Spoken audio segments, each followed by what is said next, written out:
Kami dari kelompok 13 akan memaparkan materi tentang paradigma baru dalam pendidikan dan konsep dasar belajar.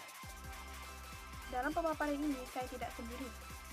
Saya bersama rekan anggota dari kelompok saya, yaitu Muhammad Adit Ahnaf dan Dia Mutia Yasmiatun.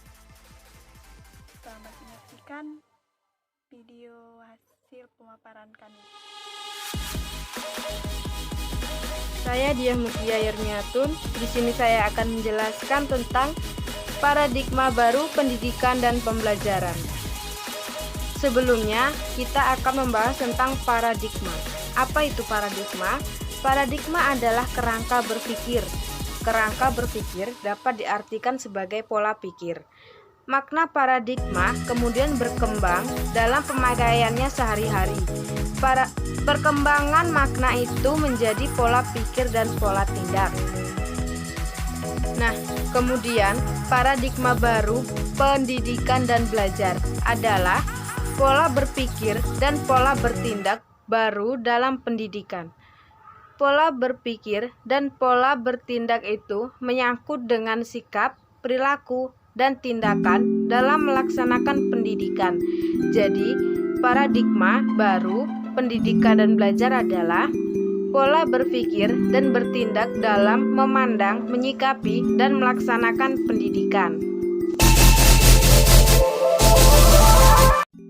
Assalamualaikum warahmatullahi wabarakatuh. Baiklah, perkenalkan nama saya Husnul Kamila. Di sini saya akan memaparkan materi tentang konsep dasar belajar atau esensi belajar. Untuk itu, kita harus mengetahui dulu apa sih pengertian belajar. Belajar merupakan kegiatan sehari-hari yang dilakukan di lingkungan sekolah. Sedangkan menurut Jean Piaget, belajar merupakan suatu proses yang sifatnya tidak diamati secara langsung, suatu perubahan dalam kemampuan individu respon terhadap situasi-situasi tertentu. Dan selanjutnya, prinsip-prinsip dalam belajar. Yang pertama, apapun yang dipelajari siswa, dialah yang harus belajar, bukan orang lain. Dan yang kedua, setiap siswa belajar sesuai dengan tingkat kemampuannya.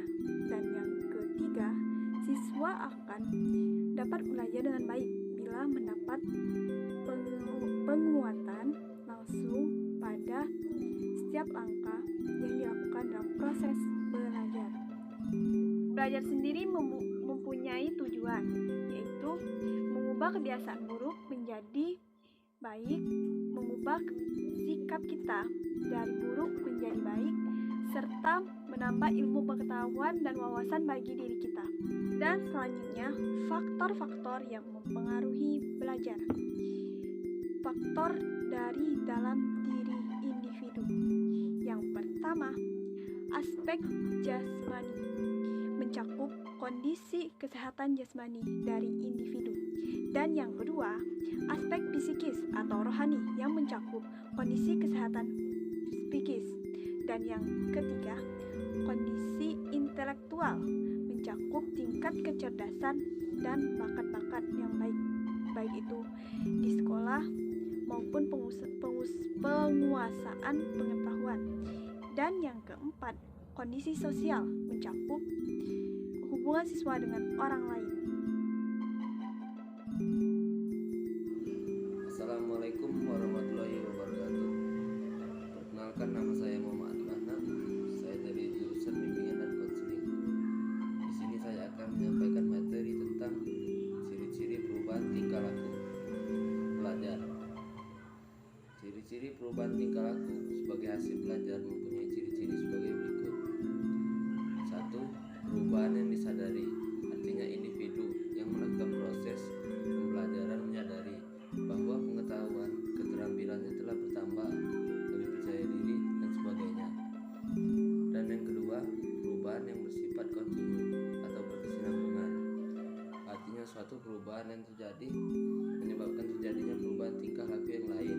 Misalnya seorang anak yang telah belajar membaca, ia akan berubah tingkah lakunya dari tidak bisa membaca menjadi bisa membaca, dan kecakapannya dalam membaca menyebabkan ia dapat membaca lebih baik lagi.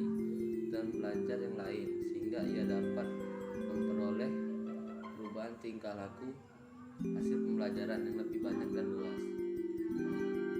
Yang ketiga, perubahan yang bersifat fungsional, artinya perubahan yang telah diperoleh sebagai hasil pembelajaran memberikan manfaat bagi individu yang bersangkutan. Yang keempat, perubahan yang bersifat positif, artinya terjadi adanya pertambahan perubahan dalam individu. Perubahan yang diperoleh itu senantiasa bertambah sehingga berbeda dengan keadaan sebelumnya. Dan yang kelima, perubahan yang bersifat permanen atau menetap, artinya perubahan yang terjadi sebagai hasil pembelajaran akan berada secara kekal dalam diri individu, setidak-tidaknya untuk masa tertentu. Dan yang terakhir ialah perubahan yang bertujuan dan terarah, artinya perubahan itu terjadi karena ada sesuatu